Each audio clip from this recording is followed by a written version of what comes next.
नमस्कार, स्वागत है आप सबका राजनीति के इस अखाड़े में। मेरा नाम है अजय सेतिया।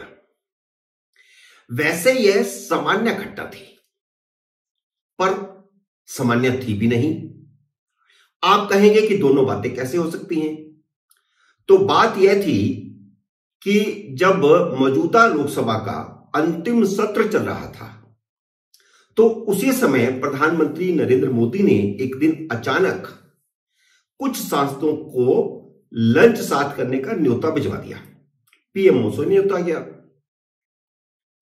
प्रधानमंत्री की ओर से अचानक लंच के लिए न्योता भेजा जाना असामान्य घटना है। पहले ऐसा कभी नहीं हुआ था। वैसे मुझे संसद को कवर करते करते 31 साल हो गए। मैंने 6 प्रधानमंत्री देखे हैं। कभी किसी प्रधानमंत्री को संसद की कैंटीन में खाना खाते नहीं देखा। प्रधानमंत्री तो छोड़िए, मंत्री भी कभी कैंटीन में खाना खाते हुए या चाय पीते हुए, नाश्ता करते हुए नहीं देखा, क्योंकि संसद भवन में हर मंत्री का कमरा और स्टाफ होता है, वहां भोजन सर्व किया जाता है। इसलिए यह असामान्य घटना थी। लेकिन विभिन्न दलों के साथ लंच करना, विभिन्न दलों के सांसदों के साथ लंच करना सामान्य घटना है। क्या राजनीति से हटकर नेता आपस में बैठकर के खा पी भी नहीं सकते? इसलिए मेरा मानना है कि यह सामान्य घटना है। प्रधानमंत्री अक्सर लंच और डिनर देते रहे हैं और वहां पर राजनीतिक दलों के नेताओं को बुलाया जाता रहा है। लेकिन प्रधानमंत्री नरेंद्र मोदी कोई भी काम बिना किसी रणनीति के नहीं करते। कोई ना कोई योजना उनके दिमाग में होती है, उसी के तहत ही वे कोई नया काम करते हैं, और यह नया काम तो था ही। उनकी भोज रणनीति से केरल में बवाल खड़ा हो गया है, क्योंकि केरल का एक सांसद M.K. प्रेमचंद्रन भी प्रधानमंत्री के साथ लंच कर रहे थे। प्रेमचंद्रन आरएसपी के सांसद हैं, घोर वामपंथी पार्टी। आरएसपी केरल में कांग्रेस की रहनुमाई वाले यूडीएफ का हिस्सा है। देखिए, वामपंथी पार्टी, घोर वामपंथी पार्टी, जिसका गठन आजादी से पहले हुआ था, वह केरल में वामपंथी मोर्चे का हिस्सा नहीं है, और वह भी मैं आपको आगे चल के बताऊंगा कि क्यों नहीं है। वह घोर वामपंथी पार्टी होने के बावजूद क्यों है ऐसा? क्योंकि वह पहले तो 2014 तक लेफ्ट मोर्चे का ही हिस्सा थी, जिसे एलडीएफ कहते हैं केरल में। लेकिन 2014 में जब सीपीएम ने प्रेमचंद्रन की कोल्लम लोकसभा सीट पर बिना आरएसपी से विचार विमर्श किए अपना उम्मीदवार खड़ा कर दिया, और उम्मीदवार था सीपीएम का पोलिट ब्यूरो का सदस्य M.A. बेबी।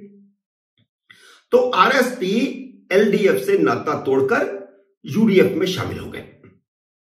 पहले तो आरएसपी ने नाता तोड़ा और यूडीएफ ने पेशकश कर दी कि आप हमारे साथ आइए, हम आपको समर्थन देते हैं सीट पर। वो समर्थन हो गया। तो अब हुआ यह कि चुनाव में सीपीएम पोलिट ब्यूरो के सदस्य M.A. बेबी हार गए और प्रेमचंद्रन जीत गए, और तब से आरएसपी केरल में यूडीएफ का हिस्सा है, एलडीएफ का हिस्सा नहीं है। 2019 में भी वह दोबारा जीतकर आए, सीपीएम के उम्मीदवार को हरा करके जीतकर आए। प्रेमचंद्रन आरएसपी के लोकसभा सदस्य हैं और यूपीए का हिस्सा है। प्रधानमंत्री मोदी ने जिन 8 सांसदों को न्योता भेजा था, उसमें प्रेमचंद्रन भी थे। उसकी फोटो नरेंद्र मोदी ने खुद अपने एक्स अकाउंट पर शेयर करके वायरल कर दी थी। यह फोटो भी आप सबने पहले देखी होगी। यह बहुत वायरल हुई, टीवी पर भी इसको चलाया गया। प्रेमचंद्रन खाने की टेबल पर मोदी के साथ बैठे दिखाई दे रहे थे। एक फोटो तो ऐसा ही आया जिसमें प्रेमचंद्रन और मोदी ही दिखाई दे रहे हैं, बाकी सबकी पीठ दिखाई दे रही है। इस फोटो ने केरल में बवाल खड़ा कर दिया है।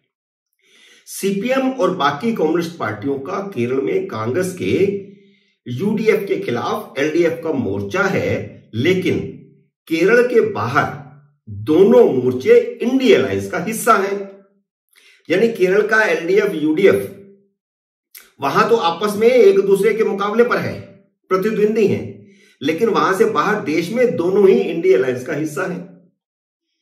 नरेंद्र मोदी ने प्रेमचंद्रन के साथ लंच की फोटो वायरल करके केरल में दोनों मोर्चों में जंग तेज करवा दी है।